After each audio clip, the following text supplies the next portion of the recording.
कहा ब्रह्म बरा की जहां से आया, ब्रह्म बरा नहीं, भगवान बरा नहीं, भगवान शब्द का आवाज देने वाला यह आत्मा बरा है जिसने आवाज दिया है। तो दुनिया के ब्राह्मणवादी लोगों ने, दुनिया के और पंथ के लोगों ने सदगुरु कबीर को घेर लिया, कहा आपकी बात नहीं मानी जाएगी। तो साहब कबीर ने कहा और क्या बात है बोलो। कहा वेद में लिखा है कि परोक्ष में एक ईश्वर की सत्ता है जिसके कृपा से दुनिया चल रही है। साहब कबीर ने कहा तो वेद बरा की जिनऊ पजाया। वेद बरा है कि वेद का राइटर? राइटर कौन है? यही, इसी ने वेद को लिखा है। तो वेद बरा की लिखने वाला बरा, लिखने वाला का जहां तक सूझ हुआ वहां तक लिख दिया। तो क्या हम मान लें? सब लिखी हुई बात को हम मानते चले क्या? अगर मानना है तो तुलसीदास जी ने रामचरितमानस में लिखा है कि राजा सगर की पत्नी, राजा सगर की पत्नी सुमति से 60,000 बेटा एक दिन में पैदा हुआ। ऐसा कोई औरत है तो लेता आइए जो 60,000 बच्चा एक दिन में पैदा करे। मर तो जाएगी 3 गो बच्चा में, और 60,000 के पैदा करे। मान ले, रामचरितमानस में लिखा है मास दिवस का दिवस भा इमर मन जाने को, रथ समेत रवि था के निशा कवन विधि होई। जब राम लक्ष्मण भरत शत्रुघ्न चारों भाई का जन्म हुआ तो पूरे अयोध्या में जन्मोत्सव मनाया गया। और जब राम का जन्मोत्सव शुरू हुआ तो ये सूर्य 1 महीना तक आसमान में खड़ा रहकर राम का जन्मोत्सव देखने लगा। बेचारा भूल गया, सूर्य डूबने नहीं गया। परिणाम हुआ कि 1 महीना का दिन राम के जन्मोत्सव में हुआ। ये सूर्य जन्मोत्सव देखेगा जी? बोलिए बोलिए, सूर्य जन्मोत्सव देखेगा? ये रामायण में लिखा हुआ है। मास दिवस का दिवस भा, 1 महीना का दिन हो गया राम के जन्मोत्सव में। ये मरम न जाने कोई, इस मरम को आदि कवि वाल्मीकि जी भी नहीं जान पाए। 16वीं शताब्दी में तुलसीदास जी जान गए और रामचरितमानस में लिख दिए। रथ समेत रवि था केऊ, सूर्य अपने मंडली मंगल बुध शुक्र ग्रह के साथ 1 महीना तक रुका रहा। रथ समेत रवि था केऊ निशा कवन विधि होई, रात्रि किसका नाम है 1 महीना तक होए भी नहीं किया। 1 महीना का दिन हो गया। मान ले, माना जाए। लिखा है रामचरितमानस में कि भगवान राम श्वेत बांध रामेश्वर बांध के लंका गए। और रामचरितमानस में लिखा है कि अगस्त मुनि एक चिरुआ में उठा के समुद्र को पी गए। तो साहब कबीर पूछते हैं श्वेत बांध के पार गए सीता के भरतार, ताही अगस्त मुनि अच गयो इनमें को करतार। ऐ दुनिया के लोग, तुम्हारे रामचरितमानस में लिखा है कि सीता के पति, सीता के दुल्हा राम श्वेत बांध रामेश्वर बांध के लंका गए। और उसी रामचरितमानस में लिखा है अगस्त मुनि एक चिरुआ में उठा के समुद्र को पी गए। तो कंपैरिजन करके बताओ कि पुल बनाने वाला बड़ा कि पी जाने वाला बड़ा? कौन बड़ा? तो सब पुल वाला के फेर में पड़ल है, सब पुल बनाने वाले के फेर में है, पीने वाले के फेर में कोई नहीं है। साहब कबीर पूछते हैं गिरवरधारे कृष्ण जी, धौलागिरी हनुमंत, अशेष नाग सब सृष्टि संहारे, इनमें को भगवंत? बोलो गोवर्धन उठाने वाला बड़ा कि धौलागिरी उठाने वाला बड़ा कि पूरे सृष्टि को उठाने वाला बड़ा? तीनों में बड़ा कौन? और तीनों है ग्रंथ में लिखा हुआ। तीनों में बड़ा कौन होगा? सब है आज धौलागिरी वाला के फेर में, और सब है गोवर्धन वाला के फेर में। पूरे सृष्टि उठाने वाला के फेर में कोई नहीं है। कबीर साहब पूछते हैं, काटे बंधन विपत्ति में कठिन कियो संग्राम, मैं तो ही पूछो पंडिता गरुड़ बड़ा की राम। राम जब नाग फांस में बंध गए तो काटा किसने? तो गरुड़ बड़े कि राम बड़े? अरे कहीं तो सच्चाई बताइए। पूरे दुनिया के लोग केवल मानने पर लगा हुआ है, जानने की तो कोई जरूरी नहीं है।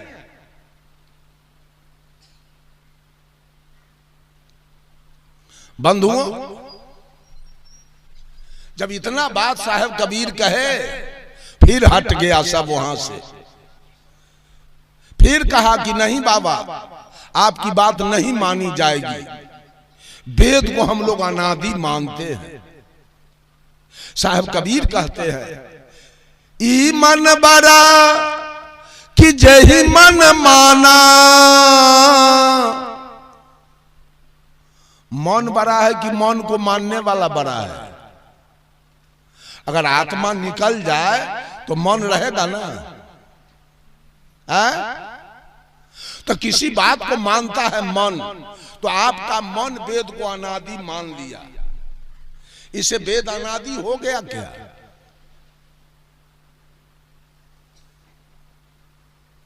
ये जीव निकल जाए तो मन रहेगा? तो बड़ा तो जीव है। फिर इन लोगों की बात कट गई, तब ये लोग क्या कहते हैं, बाबा छोड़िए सब झंझट को, हम लोग राम को अनादि पार ब्रह्म परमेश्वर मानते हैं।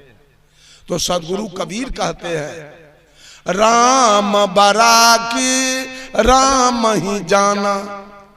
राम बड़े हैं कि राम के पुजारी? अमेरिका में राम के पुजारी नहीं है तो राम का कोई वर्चस्व है वहां क्या? चीन में राम का पुजारी नहीं है तो राम का वर्चस्व है वहां? इंग्लैंड में राम का पुजारी नहीं है, राम का वर्चस्व है वहां? ऑस्ट्रेलिया अफ्रीका में राम का पुजारी नहीं है कोई राम का वर्चस्व वहां? सऊदी अरब में राम का पुजारी नहीं है, राम का कोई महत्व है वहां? बड़ा कौन होगा? पुजारी।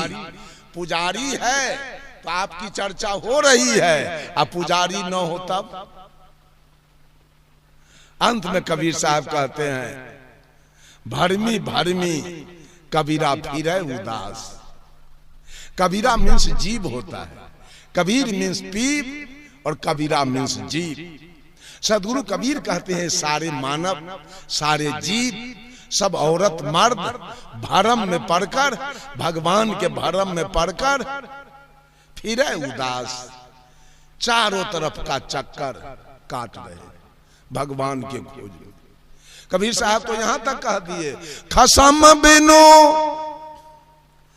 तेली के बैल भयो रे, खसम बिनु तेली के बैल भयो। साहब कबीर ने पूरे दुनिया के औरत मर्द को तेली का बैल कहा। ये सब तेली के बैल है, सब तेली के बैल है। पहले के जमाने में तेली के यहां तेल की पेराई होती थी, उसमें एक कोल्हू होता था, और कोल्हू में एक बैल चलता था। वो बैल केंद्र में चलता था कि परिधि में? कहां चलता था? परिधि में। परिधि में दुख होता है और केंद्र में सुख होता है। धूड़ भर में 50 कोस का चक्कर काटा है बैल, बेचारा दुख काटा। उस तरह से सदगुरु कबीर ने कहा, यह दुनिया तेली के बैल है, ये सब सतुआ चिउरा पूरी ठकुआ खजूर लेकर और जीवन भर परिधि का चक्कर काट रहा है भगवान के खोज में, तेली के बैल के जैसे। कभी बैजनाथ जाएगा, कभी जगन्नाथ जाएगा, कभी केदारनाथ जाएगा, कभी हरिहरनाथ जाएगा, कभी पशुपतिनाथ जाएगा, कभी अमरनाथ जाएगा, कभी गंगा में नहाएगा, कभी जमुना में नहाएगा, कभी कमला में जहां नहाएगा, कभी कोसी में नहाएगा।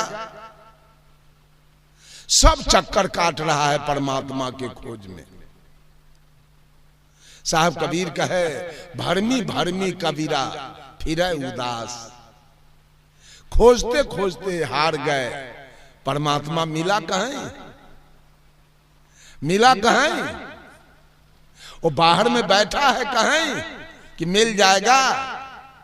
अरे positive degree, comparative degree and superlative degree, डिग्रियां 3 होती है और पोजीशन 3 है, गुड, बेटर, बेस्ट।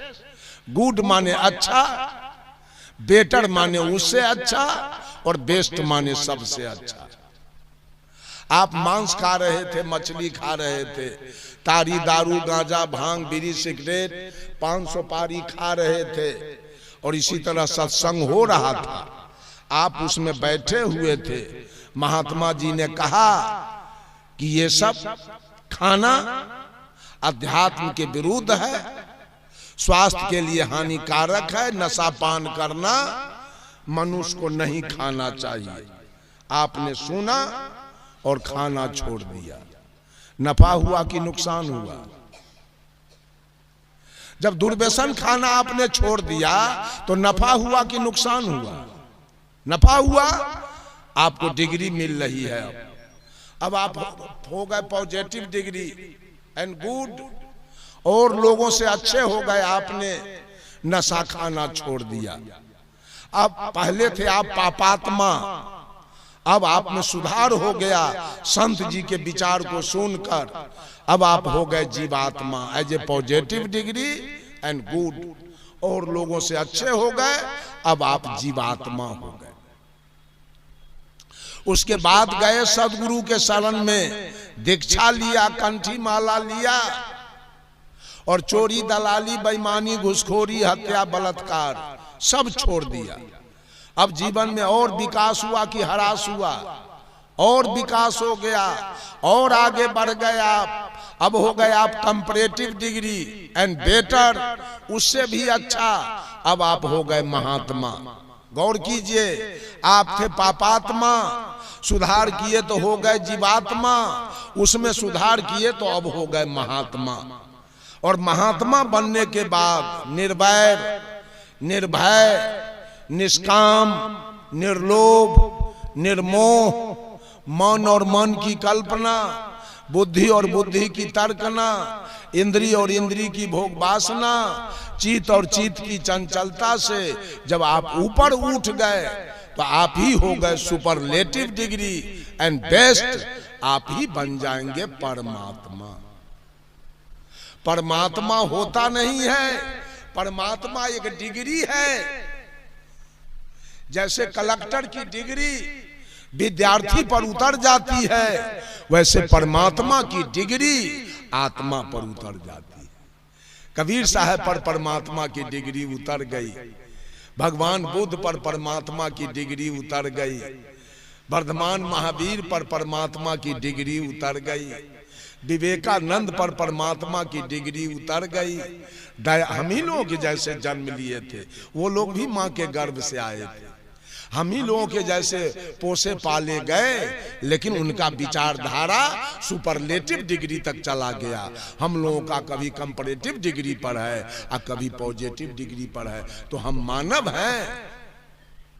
जो कंपैरेटिव डिग्री पर आ गया वो मानव है, और जो सुपरलेटिव डिग्री पर चला गया वो देव है, और जो पॉजिटिव डिग्री पर रह गया वो दानव है। यही तो है, दानव, मानव और देव, तीनों पोजीशन है। बंधु साहब कबीर कहते हैं, भरमी भरमी कबीरा फिरे उदास, तीरथ बड़ा की तीरथ के दास। तीरथ बड़ा नहीं होता है।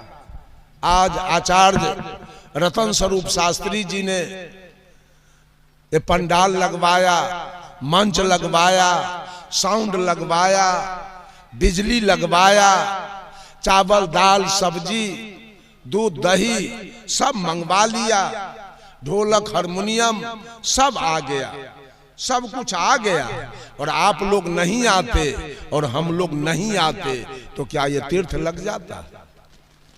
किसके आने से तीर्थ लगा?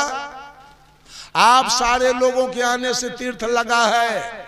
आप चले जाएंगे तीरथ खत्म हो जाएगा। साहब कबीर कहते हैं तीरथ न बड़ा तीरथ के दास। तीरथ बड़ा कैसे होगा? दास आ गया तो तीरथ लग गया, और कितनो बड़ा तीरथ लगा ये दास नहीं आया, मानव नहीं आया तो तीरथ नहीं लगा। ये भगवती और ये भगवान दोनों आ गए तो तीरथ लग गया, दोनों आसाम में चले जाएंगे, तीरथ उजड़ जाएगा, खत्म हो जाएगा। बंधुओं, मैंने कहा किसका भजन किया जाए, किसके भजन से हमारा कल्याण होगा, किसके नाम जाप करने से कल्याण होगा। अगर हिंदू का भगवान सही है तो कुल मुसलमान, सिख और ईसाई ये तीनों को दोजख हो जाएगा, तीनों नरकगामी बन जाएगा। अगर मुसलमान का अल्लाह सही है तो हिंदू, सिख, ईसाई तीनों को नरक हो जाएगा, चूंकि अल्लाह को नहीं मान रहा है। अगर सिख का भगवान गुरु नानक सही है तो हिंदू, मुसलमान, ईसाई को नरक हो जाएगा। अगर ईसाई का भगवान ईसा मसीह सही है तो हिंदू, मुसलमान, सिख को नरक हो जाएगा।